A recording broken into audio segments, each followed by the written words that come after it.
Nós estamos refletindo já quase 3 anos de participação desse sagrado grupo e estamos na parte 21, em que nós apresentamos, destacamos alguns assuntos, algumas expressões de mentores espirituais que acompanham André Luiz nos livros de André Luiz.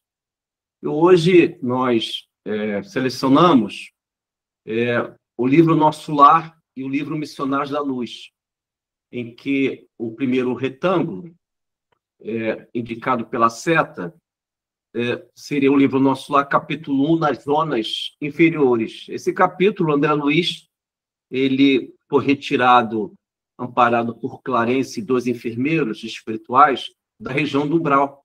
Como todos sabemos, esse capítulo se concentra muito na situação de André Luiz, capítulo 1, nas zonas inferiores, em que André Luiz vive estas drenagens, estas expurgações dos resíduos mentais. O que seriam resíduos mentais? São vibrações que nós criamos na encarnação, nesta existência, em que podemos acumular, através de comportamentos invigilantes, vícios mentais, vícios materiais, características que não acrescentam espiritualidade, como a irritação, o excesso de ressentimento, a ausência de perdão, todo aquele comportamento que são esses comportamentos que são violadores das leis divinas. E André Luiz está em pleno umbral. Desencarnou, houve a morte biológica do corpo físico, porque quem morre é o corpo, o espírito não morre, o espírito é imortal. E, naquele momento, ele faz algumas reflexões muito ricas para todos nós, porque André Luiz representa um perfil mental de todos nós. Ainda nos consagramos à vida corpórea de forma muito excessiva, não o necessário, não o bom senso, mas acreditamos que a vida material ela é o único destino das nossas trajetórias. E André Luiz, ele coloca essa expressão: acendei vossas luzes. Isso tem um significado muito profundo, porque lembra a orientação do Mestre Jesus de seu Evangelho, que ele diz: brilhe vossa luz. É claro que tem um ar de poesia, há um conteúdo poético nessa expressão, acendei vossas luzes, segundo André Luiz, ou, como diz Jesus, brilhe vossa luz. Mas, se identificarmos esta expressão, ela, além da poesia, além do valor agradável, ela também tem algo a dizer para os nossos corações. Porque você acende uma luz, ou você faz uma luz brilhar, quando existe a ausência da luz, concordam? Há uma escuridão. Há uma dificuldade de você enxergar a trilha que você está fazendo na estrada da sua vida. Então, para que você possa acender esta luz, porque existem sombras, existem escuridões. Então, precisamos acender, despertar esta capacidade de olharmos os caminhos que estamos trilhando aqui na vida terrestre. E o nosso André Luiz, ao expressar esta necessidade de acender vossas luzes, ele até completa, dizendo o seguinte: acendei vossas luzes antes de atravessar a grande sombra. Buscai a verdade, antes que a verdade vos surpreenda. Suai agora, para não chorar de depois. Então, André Luiz está ensinando a todos nós que devemos desenvolver esta capacidade de clarear. Mas como é que eu vou clarear a minha estrada? Desenvolvendo ideias, princípios libertadores da nossa doutrina espírita ou da espiritualidade superior, ou essencialmente do próprio Evangelho do Senhor Jesus, em que Jesus ele ensina a todos nós que devemos na medida que nós observamos, estamos ali observando algumas imperfeições no nosso mundo mental, nosso mundo moral, devemos aprender a negar a si mesmo, colocar a cruz do Mestre em nossos ombros e seguir o Messias. Por que disso? Porque teremos grandes dificuldades de entender a vida no aspecto mais amplo. E para que possamos acender essa luz que vai clarear as estradas da nossa vida, primeiro, entender que a vida ela tem um objetivo. E aí eu vou fundamentar visitando uma questão do Livro dos Espíritos, que é a questão 629. 629, que Allan Kardec pergunta, a Norma vai ler, mas Allan Kardec pergunta o que se entende por lei moral. E uma parte da resposta, além de esclarecer que é o bem proceder, uma parte da resposta é muito importante, que é um meio de você acender a sua luz, saindo do simbolismo e vivendo o mundo real, o mundo factual. E segundo a questão 629, que está respondendo a questão da moralidade, uma parte dela diz o seguinte: a questão moral funda-se na observância da lei de Deus. Olha que interessante, meus amigos e minhas amigas. Moral, do ponto de vista espírita ou do mundo superior, funda-se a moral quando você observa, você compreende, você analisa, reflete a lei de Deus. A lei de Deus, podemos aí configurar que o que seria a lei de Deus? Existem várias leis de Deus, a lei de causa e efeito, a lei de adoração, a lei de destruição, que ela é importante, a lei de sociedade, a lei do trabalho. Então, podemos entender que, ao observar estas leis, nós estamos desenvolvendo a moral em Cristo. Você pode ler, Norma, por gentileza? Querido, pois não. Da parte 3ª, capítulo 1, da Lei Divina ou Natural, subtítulo O Bem e o Mal. Norma, o teu microfone, acho que o teu áudio está um pouco baixo. Não sei se aqui é comigo. Questão 629, tá melhor? Ótimo. Tá. Que definição se pode dar da moral? A espiritualidade responde: a moral é a regra de bem proceder, isto é, de distinguir o bem do mal. Funda-se na observância da lei de Deus. O homem procede bem quando tudo faz pelo bem de todos, porque então cumpre a lei de Deus. Agradeço, Norma, muito agradecido. Então, acendei vossas luzes, que estamos aí no simbolismo, tornando isso no mundo real, colocando isso em prática. O que é acender a sua própria luz? É justamente segundo a fundamentação da questão 629 do Livro dos Espíritos, em sua resposta, diz o seguinte: funda-se a moral em observar, funda-se em observar a lei de Deus.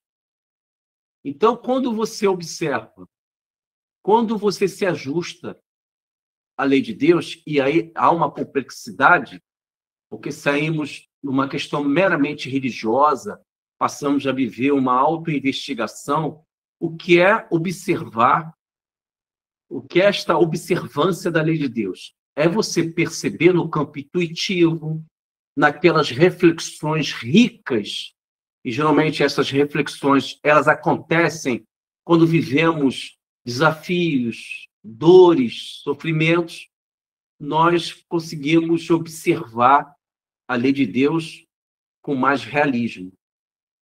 Então, acender a luz é quando você ganha capacidade de observar melhor a estrada que você está trilhando em sua vida.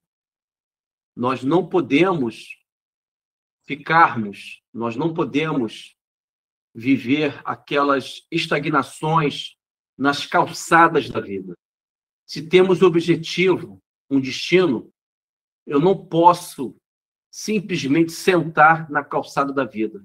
eu devo cumprir os meus deveres, às vezes em condições difíceis, mas precisamos nomear um mestre, que é o próprio Jesus, e nos ajuda muito. E o próprio André Luiz, nesse capítulo 1, nas zonas inferiores, ele diz que ele não conseguiu desenvolver faculdades espirituais. Ele fala que ele não adestrou órgãos espirituais, isto é, ele não expandiu a sua intuição, ele não conseguiu desenvolver o conhecimento da vida após morte, que é de um valor importantíssimo, porque quando estamos vivendo as incertezas da vida, nós precisamos da via intelectual, algum conhecimento, para que possamos relativizar aquela dificuldade que vivemos. Ou, de alguma forma, um contrapeso, já que eu estou vivendo um peso de uma dificuldade momentânea, assim eu nomeei, porque se eu avançar a espiritualidade, em vez de eu nomear como peso, eu posso substituir com um processo educativo. Isto é, não é mais um peso, é um processo educativo. Continuo na própria dificuldade, continuo nas expiações, nos resgates espirituais.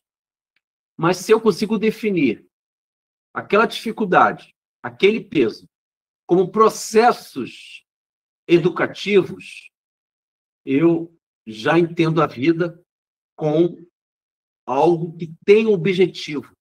Eu até vou pedir para a Marta ler. Marta, eu vou sair das questões que eu passei para você. A questão é 132 do Livro dos Espíritos. Allan Kardec pergunta qual o objetivo da reencarnação. Olha que pergunta interessante, filosófica. Qual o objetivo da reencarnação? E a resposta, que a nossa norma vai ler, diz o seguinte, a primeira parte dela, é buscar a perfeição. Para alguns, expiações, e para outros, missão. Então, é interessante que a vida tem um objetivo, é buscar a perfeição. Norma, você pode ler a questão 132 do Livro dos Espíritos. Pois não, querido. Qual o objetivo da encarnação dos espíritos? Deus lhes impõe a encarnação com o fim de fazê-los chegar à perfeição. Para uns, é expiação. Para outros, missão. Mas, para alcançarem essa perfeição, têm que sofrer todas as vicissitudes da existência corporal. Nisso é que está a expiação. Visa ainda outro fim a encarnação, o de pôr o espírito em condições de suportar a parte que lhe toca na obra da criação. Para executá-la, é que, em cada mundo, toma o espírito um instrumento de harmonia com a matéria essencial desse mundo, a fim de aí cumprir, daquele ponto de vista, as ordens de Deus. É assim que, concorrendo para a obra geral, ele próprio se adianta. É para ler a observação do Kardec, Carmélio? Não precisa não, Norma. Muito obrigado. Tá ok, Muito obrigado, querido. Norma. Então, meus amigos, fundamentamos o nosso primeiro tema, o retângulo primeiro, que é o capítulo 1, nas zonas inferiores, em que o assunto segue na sequência, acendei vossas luzes. Conseguimos fundamentar esse estudo com duas questões do Livro dos Espíritos, em que nós estudamos a questão 629, que fala a respeito da moral, conceitua a moral do ponto de vista espírita, e também fundamentamos esse assunto, acendei vossas luzes, com a questão 132, que fala a respeito qual é o objetivo da encarnação. Então, vamos agora para o segundo retângulo, seguindo aí nosso estudo dos temas dos livros de André Luiz, estamos na parte 21, e seguimos ainda o próprio capítulo do livro Nosso Lar, capítulo 1, continuamos nas zonas inferiores. Esse capítulo, essencialmente, André Luiz se encontra na região do umbral, essa região do umbral faz fronteira com a colônia espiritual Nosso Lar, e André Luiz está fazendo um grande balanço da sua última encarnação. E ele continua conversando com a sua consciência, entendendo os seus acertos, os seus equívocos, as suas estagnações. E André Luiz expressa, dizendo o seguinte: a acusação da consciência. A consciência de André Luiz acusava ele de alguns descuidos que ele teve na sua última encarnação. Como sabemos, André Luiz, ele infelizmente incidiu no suicídio indireto. E quem concluiu esta análise, este exame, foi o médico espiritual da coluna espiritual Nosso Lar, Henrique de Luna. O nome desse médico é Henrique de Luna. Quem quiser se aprofundar, está no capítulo do livro Nosso Lar, o chamado médico espiritual, em que Henrique de Luna visita André Luiz na enfermaria, no complexo hospitalar da coluna espiritual Nosso Lar. Ele visita a enfermaria em que o André Luiz se encontra, recém-saído do umbral, que ele ficou 8 anos e meio, e o Henrique de Luna conversa com ele e esclarece, dizendo uma verdade em que, naturalmente, André Luiz recebe com grande constrangimento, dizendo o seguinte: meu amigo, é lamentável que você chegou até aqui pelo suicídio. E este suicídio é o suicídio indireto, porque André Luiz viveu os excessos de natureza material e também ele, digamos assim, não conseguiu se equilibrar mentalmente. O André Luiz tinha, em termos de psiquismo, ele tinha comportamentos mentais muito sombrios, muita irritação.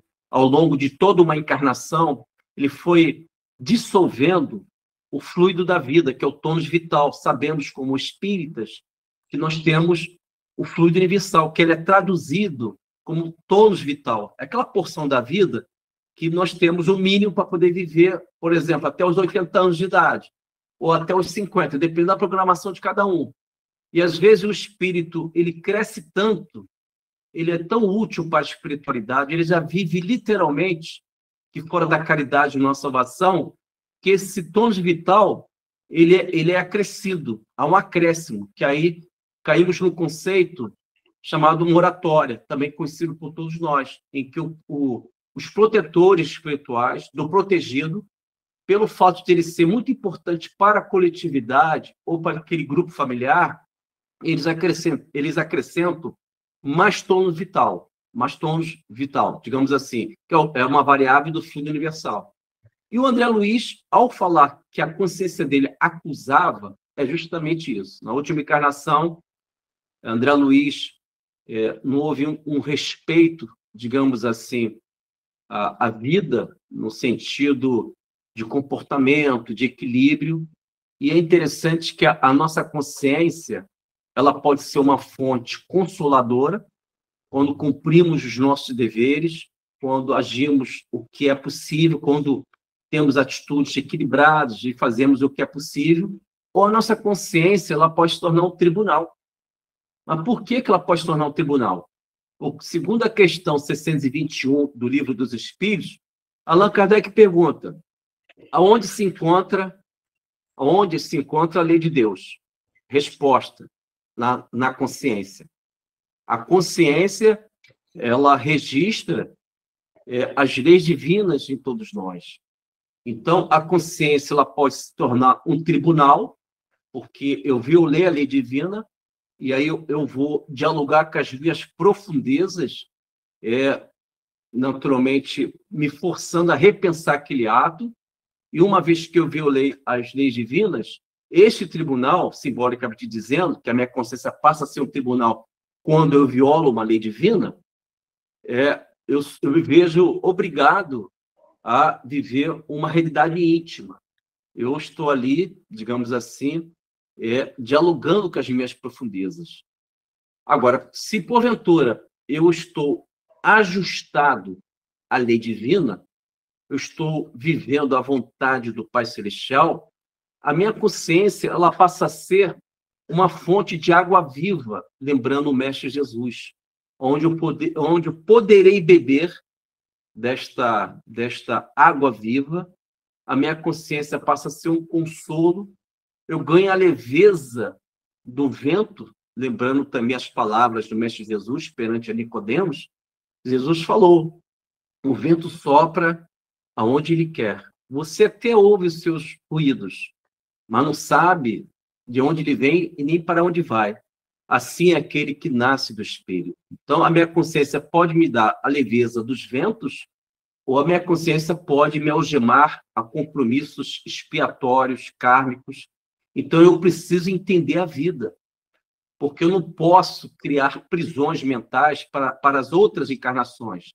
E a questão 621, ela procura fundamentar essa colocação de André Luiz, a questão 621 do Livro dos Espíritos, que eu vou pedir para a Norma ler. Pois não. Onde está escrita a lei de Deus? Resposta da espiritualidade. Na consciência.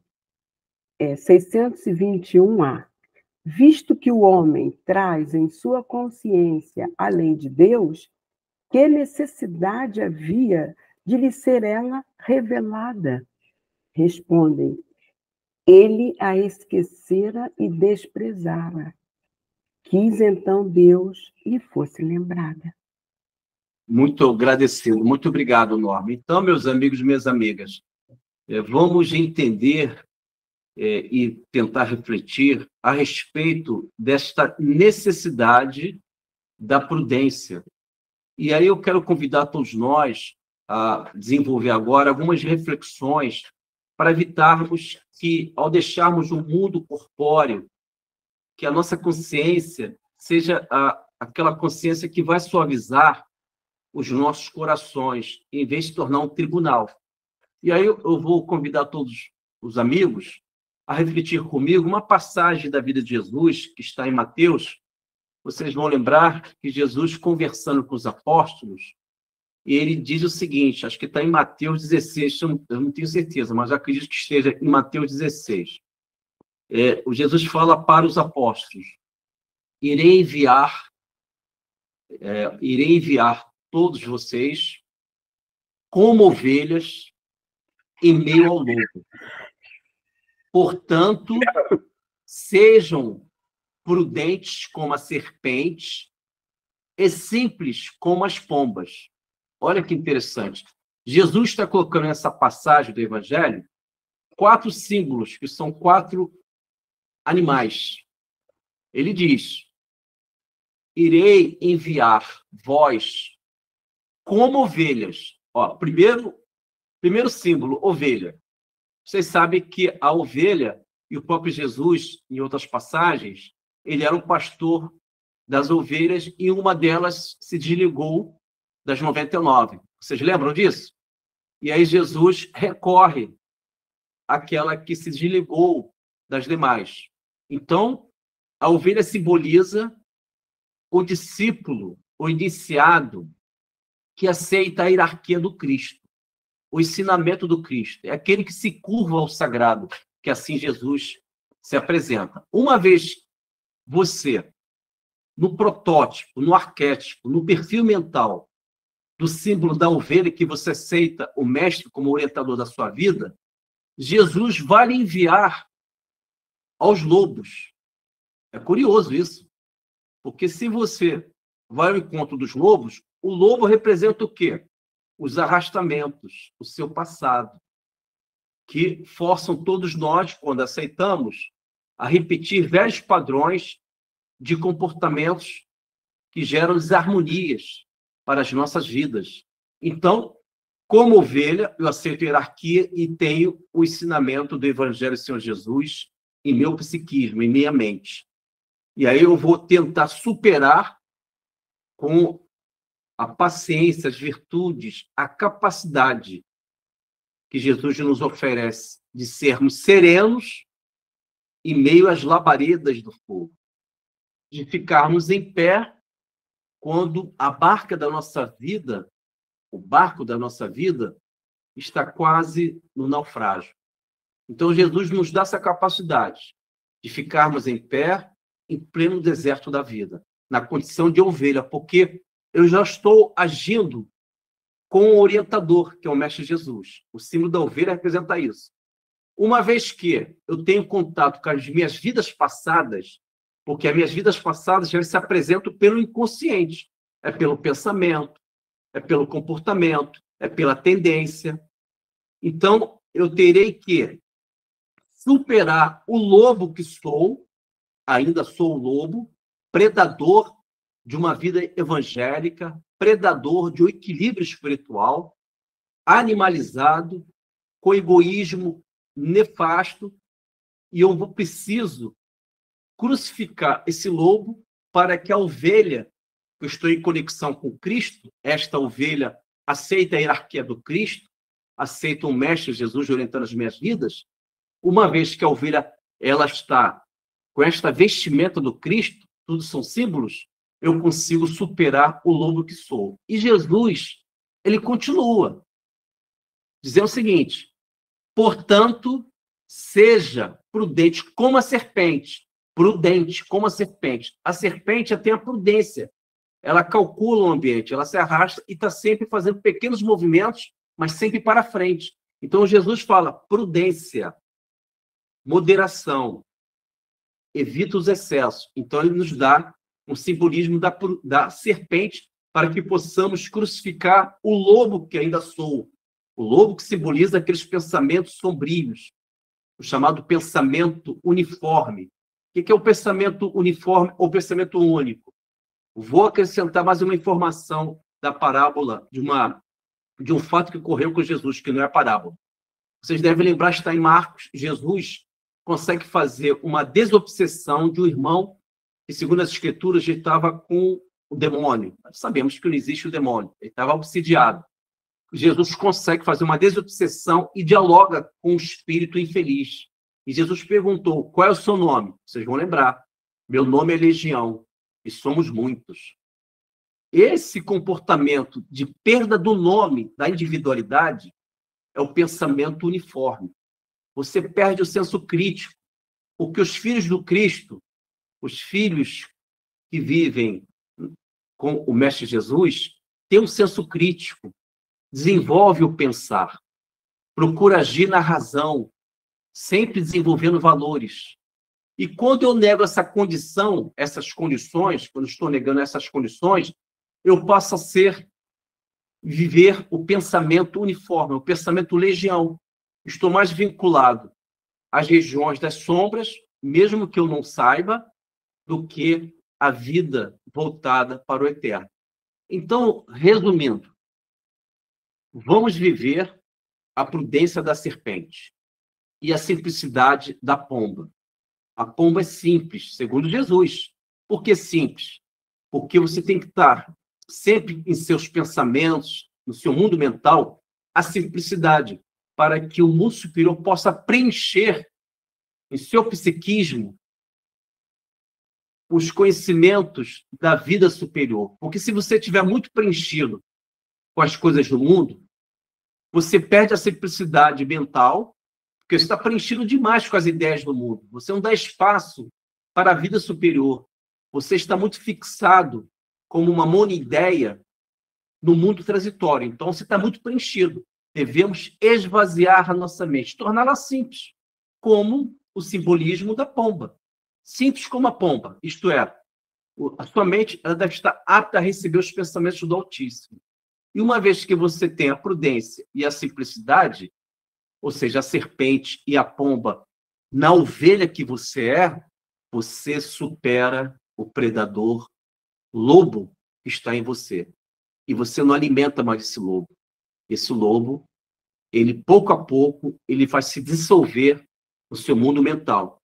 Lobo que representa o arrastamento, tendência, pensamento uniforme ou pensamento único da legião, pensamento sombrio. E com isso nós conquistamos essa beleza de ser um pouco do Cristo.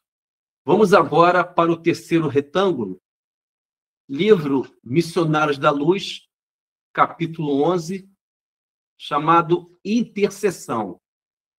Esse livro, Missionários da Luz, como os demais livros de André Luiz, sempre existem mentores espirituais que cuidam e orientam André Luiz. Nesse livro, Missionário da Luz, existe um mentor chamado Alexandre, que é orientador de André Luiz, e nesse capítulo 11, de intercessão, e temos o assunto em destaque, serviços intercessórios, em que o mentor Alexandre está auxiliando o Raul. Nesse capítulo, temos um personagem central chamado Raul, que, infelizmente, naquela vida, ele foi homicida, ele matou o amigo dele para que ele pudesse ficar com a esposa do amigo dele, e ele não, após esse ato, ele não aguentou e viveu obsessões complexas, e ele encerrou a vida pelo suicídio. Então, nesse capítulo 11, é revelado o personagem Raul, é revelado que ele foi homicida, matou o melhor amigo dele para ficar com a esposa do amigo dele, e depois ele escolheu o suicídio, que é o ato que infelizmente, viola a lei divina com muita intensidade. Bom, o nosso mentor Alexandre, ele faz um serviço intercessório, já que o Raul, por si mesmo, não tem mérito, porque se ele mata o melhor amigo dele, depois ele escolhe o suicídio, ele não tem merecimento. Vocês concordam? Não tem mérito ali. Mas existe algo no divino, no universo de Deus, que é a chamada misericórdia divina. É quando uma mãe espiritual pede pelo protegido, é quando os amigos gostam da gente, mesmo a gente não tendo valor, mesmo cada um de nós ainda não alcançamos as virtudes, mas sempre existe uma mão angelical que quer cuidar de todos nós. E a esposa do Raul, ela, desdobrada, ela conversa com uma tia dela, que já desencarnou, e essa tia é um espírito muito avançado, e conversa com o mentor Alexandre, pedindo que pudesse auxiliar para saber o que houve com o marido dela, porque para a esposa do Raul, ele foi dado com uma pessoa que sumiu, não tem o paradeiro dele, não tem nada. E aí começou, nesse capítulo 11, a desenvolver esse fato real, tudo isso aí é uma realidade, e descobre, o mentor Alexandre, ele resolve ajudar a esposa do Raul, que está desdobrada, a pedido da tia dela, e ele vai até um matadouro. Esse capítulo revela algo muito desagradável.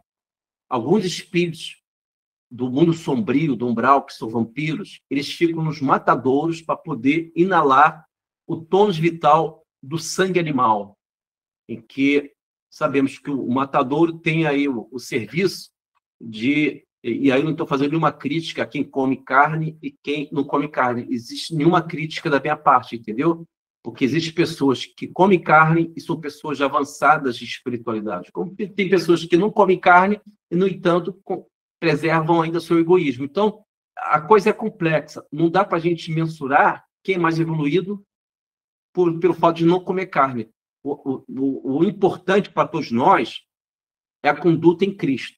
É claro que, se porventura evitar o excesso de alimentação animal, ajuda muito a saúde. Mas, por si só, isso não santifica. Isso não santifica. Mas, voltando aqui, o capítulo 11 diz o seguinte, olha que interessante. O Raul, após o suicídio, ele estava no matadouro e chega o mentor Alexandre e o André Luiz.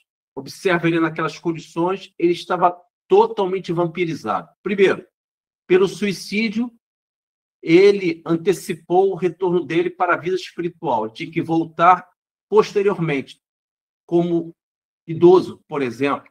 Então, ele antecipou. De repente, ele antecipou 20 anos, indevidamente, pelo suicídio direto. Esse caso é suicídio direto. E ele, ao ser vampirizado por esses irmãos, esses espíritos sombrios, levaram o Raul até um matadouro na nossa dimensão física, e naquele ambiente eles começaram a vampirizar as energias do tônus vital, que, conforme já dito ainda há pouco, é a chamada energia da vida, que todos nós temos. E eles vampirizaram, porque o Raul, pelo ato do suicídio e também pelo homicídio, ele estava ali numa situação muito delicada, porque ele não desenvolveu a autoproteção que é estabelecida ao longo de uma encarnação. Você se protege cumprindo os seus deveres, respeitando a sua família, procurando se evangelizar. Então, você se autoprotege. No caso do Raul, além de ser um homicida, assassinou seu amigo, ele é um suicida. Então, ele não tinha nenhuma proteção espiritual, nenhuma aura magnética que pudesse evitar as incursões dos vampiros. E, segundo André Luiz, vampirizaram tanto o Raul, ele está no matadouro ali, está desencarnado nessas condições, que ele estava inconsciente. E aí chega o Raul, ou chega o mentor Alexandre, começa a dar um passe nele, e ele vai voltando, ganhando consciência, e o mentor Alexandre ganha luz, envolve o Raul com luz, e os espíritos sombrios que estavam ali, era um grupo grande, eles gritaram, porque eles têm, digamos assim, um temor da luz. Por que o temor da luz? Porque eles sabem que vão ter que encarnar, resgatar os seus atos criminosos. E reencarnação, para alguns espíritos, realmente são expiações fortes. Então, diante disso, qual é o exemplo que temos nesse capítulo como serviços intercessórios? É esta capacidade de espíritos amigos, pela misericórdia divina, alcançarmos todos nós através dessas almas avançadas, essas almas angelicais, espíritos avançadíssimos que querem nos proteger. Às vezes nós não temos o merecimento, nós não temos esse merecimento, mas pela misericórdia divina, eles nomeiam espíritos para poder nos ajudar, auxiliar e tirar dessas condições. Então, é muito interessante isso, porque no universo não existe somente o mérito. O mérito é um valor extraordinário, é a lei do esforço e a vontade para o bem, bem dirigida. Mas não existe somente o mérito, o merecimento. Existe também a misericórdia divina, que ela é traduzida em serviços intercessórios, em que espíritos com esta capacidade imensa de amor, eles renunciam às suas vidas nos mundos celestiais, nos mundos avançados, e, às vezes, reencarnam ou ficam no ambiente do mundo invisível, com o espírito já desencarnado mesmo, ajudando, auxiliando esses irmãos. Um deles é o Raul. E o que mais me fascina é que o nosso mentor Alexandre, no livro Missionários da Luz, nesse capítulo 11, aconselha o Raul, porque o Raul ele é despertado e ele ganha consciência e dialoga com o mentor Alexandre e diz algo assim muito encantador, meus amigos. Olha só o que o Alexandre diz. Falou o seguinte para o Raul, dizendo que cuidado, Raul, com as ideias de impossibilidades. E aí o mentor Alexandre está, digamos assim, aconselhando todos nós. Cuidado com as ideias de impossibilidades. O nosso Deus é o Deus do possível e também do impossível. Então, toda vez que você viver alguns embates mentais em que alguma obsessão, alguma sugestão perigosa lhe coloca como fixação mental ou uma ideia no seu psiquismo, dizendo o seguinte: haverá uma impossibilidade, você não vai conseguir, a incerteza se instalou na tua mente. Procura a oração, procura repelir esses pensamentos, dialogando com você, dialoga com as suas profundezas, dizendo o seguinte: não, isso é possível. Existirá sempre a possibilidade. Procura dialogar com a sua mente, como você vai sentir um grande alívio mental. Porque quando você dialoga com coisas positivas, quando você consegue desenvolver valores do bem, você está ativando a sua angelitude, que, segundo Calderaro, no livro No Mundo Maior, capítulo A Casa Mental, existe um ambiente na nossa mente chamado angelitude, o material divino. Quando você dialoga consigo mesmo, você ativa a sua angelitude. E você vai sentir um grande consolo. Toda vez que existirem etapas que podem gerar impossibilidades, na hora repele e fala: existirão possibilidades. Se porventura você receber alguma sugestão de incerteza, logo após essa sugestão você menciona para as suas profundezas, dialogando com o seu silêncio: não, vai existir a certeza do amanhã, porque tudo vai dar certo. Façam isso, que isso vai proporcionar a todos nós uma espécie de leveza. E vamos, por último, agora, continuando ainda no livro. Aliás, eu até vou pedir a Norma para ler a questão, para fundamentarmos essa primeira parte do capítulo 11, intercessão. Norma, você pode ler a questão 893, em que a resposta diz a respeito da resistência, que é muito interessante essa pergunta do Livro dos Espíritos, 893. Allan Kardec pergunta qual o mérito mais importante da virtude. É tipo assim a pergunta, 893, né? Isso. Qual o mérito mais importante? Mas a nossa norma vai ler. Mas a resposta, uma parte dela, diz o seguinte: olha a resposta da 893, uma parte dela. Que há virtude sempre quando você resiste os maus pendores ou as más tendências. Então, toda vez que você resiste alguma tendência, algum arrastamento, um desafio íntimo, se você está resistindo, você gera virtude. Percebem? Resistir é o primeiro acesso para as virtudes. Resistir lhe dá virtudes. Pode ler, amiga Norma, por gentileza? Hoje não. Qual a mais meritória de todas as virtudes? Toda virtude tem seu mérito próprio, porque todas indicam progresso na senda do bem. A virtude sempre que há resistência voluntária ao arrastamento dos maus pendores. A sublimidade da virtude, porém, está no sacrifício do interesse pessoal pelo bem do próximo, sem pensamento oculto. A mais meritória é a que assenta na mais desinteressada caridade. Agradeço, Norma. Agradeço. Então, meus amigos, olha que coisa muito interessante, fascinante a nossa doutrina. A nossa doutrina, na resposta, no conteúdo inteligente da questão 893, diz que há virtude sempre quando voluntariamente você resiste os arrastamentos dos maus pendores. Então, se você resiste, olha, vamos tentar nos alimentar com esse conteúdo inteligente da questão 693. Se você resiste, é porque resistir é acessível. Porque existem situações que nós não temos as virtudes ainda. Nós não temos as qualidades de pronto. Virtude requer tempo e espaço. Vai requerer de cada um de nós a lei do esforço, e pode levar um certo tempo para você alcançar a virtude da paciência. Mas a resistência, ela é acessível a qualquer momento. Então, quando você resiste, você evita de violar uma lei divina e você já consegue conceber, pelo menos, uma parte ou início dela de uma futura virtude. Resistir é gerar virtudes.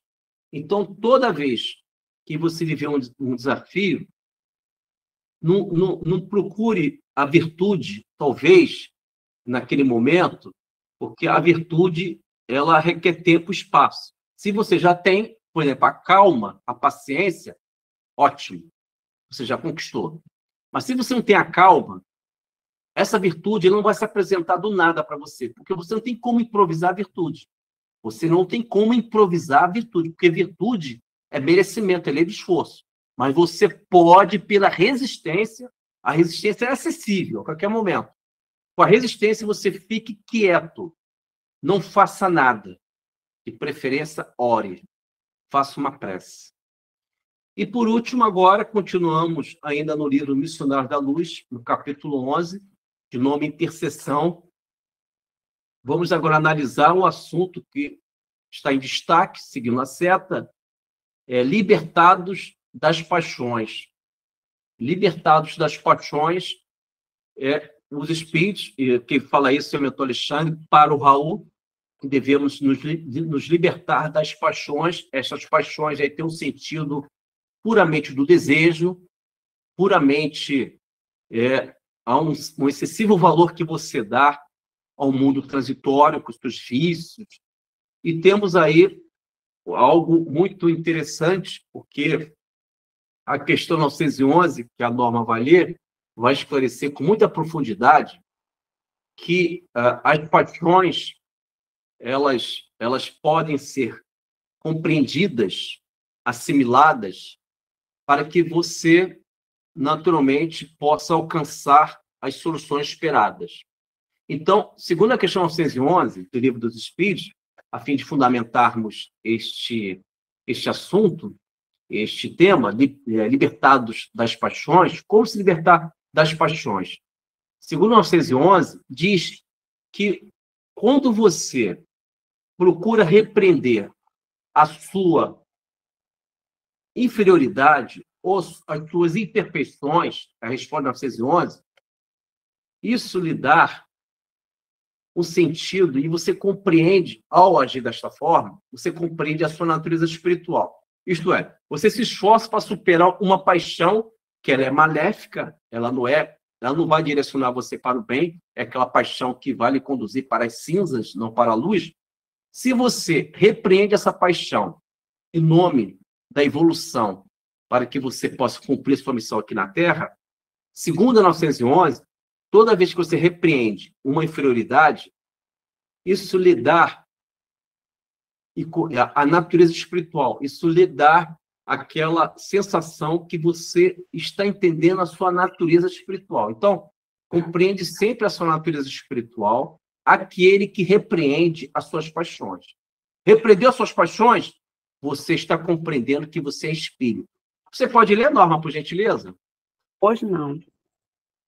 Não haverá paixões tão vivas e irresistíveis que a vontade seja impotente para dominá-las?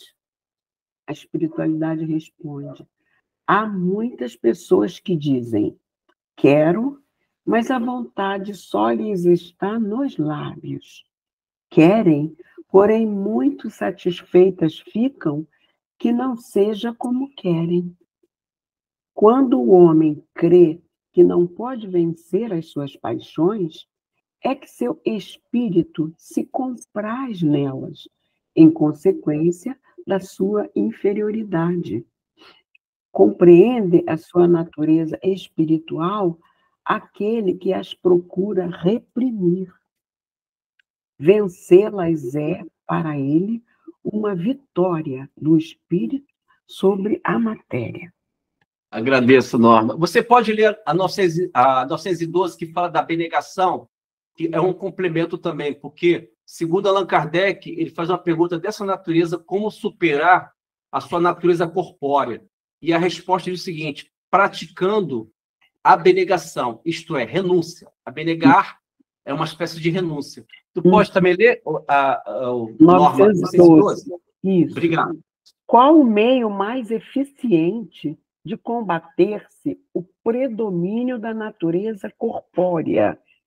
E aí a espiritualidade responde: praticar a abnegação. Muito agradecido. Então, vocês percebem que a 911, porque o tema que estamos estudando é o último retângulo, indicando a seta, libertados das paixões. Então, os espíritos que já conseguiram se libertar das paixões estas que significam o excesso de valor que você dá ao mundo corpóreo, em que você vai viver excessos em vícios materiais, vícios emocionais, comportamentos que vão resultar em uma vida em que você não vai conseguir alcançar aí a tua condição de espírito redimido, digamos assim. Então, a 911 fala: compreende a sua natureza espiritual quando você reprime esta inferioridade. Então, se você faz um esforço de controlar os seus desejos, procurar o caminho do meio, o equilíbrio, ao fazer isso, você está compreendendo que a sua natureza é espiritual, você é espírito. E a 912 diz: praticar a abnegação. Em alguns momentos das nossas vidas, não tem jeito, meus amigos. Nós devemos renunciar. Não tem como. Então, por isso que é importante alcançarmos estes conhecimentos da nossa doutrina espírita, o que são defesas mentais. Porque quando chegar a madrugada escura da nossa vida, ou aqueles dias em que são nublados e as nuvens são cinzas, em que iremos trilhar os desertos emocionais das nossas vidas. Quando esses cenários se apresentarem para a nossa vida, devemos ter defesas mentais. E aí vem as questões que estudamos, o pensamento em Cristo, procura sempre relativizar sua dor. Procura relativizar sua dor. Claro, tentando resolver, ela existe, procura resolver, vê o que é possível, mas não dá valor absoluto à sua dor. Porque se a tua própria vida biológica ela é temporária, isto é, vamos deixar esse mundo material pela desencarnação, a tua dor também ela é temporária, porque você vai deixar tudo aqui. Por isso que é importante você relativizar a sua dor. Procurar sempre compensar. Eu estou no planeta Terra, mas eu sei que existe o nosso lar. Eu estou vivendo no mundo corpóreo, mas eu sei que existe o meu perispírito. Sinto que a pressão da vida se apresenta com muita intensidade ao meu coração, mas sei também que Jesus teve a coragem de viver aquela experiência da cruz e pediu para que o Pai Celestial pudesse perdoar todos nós. Então, meus amigos, sejamos ovelhas ao aceitar a hierarquia do Mestre Jesus. Ele é nosso pastor. Para que possamos viver o bom combate, superando o lobo predador que ainda sou no meu egoísmo, das minhas concepções ainda maliciosas, infantilizadas do mundo transitório. Esse lobo tem que ser crucificado ou transformado para melhor. E para isso, nada melhor do que a prudência da serpente. Jesus orienta desta forma: prudência. Não tomem nenhuma atitude pelo primeiro impulso. Questão 463 do Livro dos Espíritos. Allan Kardec pergunta: se o primeiro impulso é sempre bom? Resposta: depende do espírito que está encarnado. Depende da natureza do espírito. Nem sempre o primeiro impulso é bom. Cuidado com o primeiro impulso. É no primeiro impulso que eu abandono a minha família. É no meu primeiro impulso que eu começo, infelizmente, a permitir que vidas passadas, os meus velhos temperamentos, que as minhas tendências perigosas possam acontecer nessa encarnação. O primeiro impulso tem que ser evitado. E para que eu possa viver a ovelha que sou, preciso ter a prudência da serpente e a simplicidade da pomba. E lembrando que a pomba, por ser simples, leve, ela pode voar. É isso, meus amigos. Que Deus abençoe vocês, que possamos manter as nossas mentes com a água viva do Cristo, porque Ele é o sal da terra, a luz do mundo. Ele nos ofereceu a porta estreita, e o Messias, o Mestre Jesus, ele nos oferece um céu de estrelas. Como é bom saber que nas noites escuras da minha vida existirão sempre estrelas que brilham e vão dar aí uma claridade para a estrada da minha vida.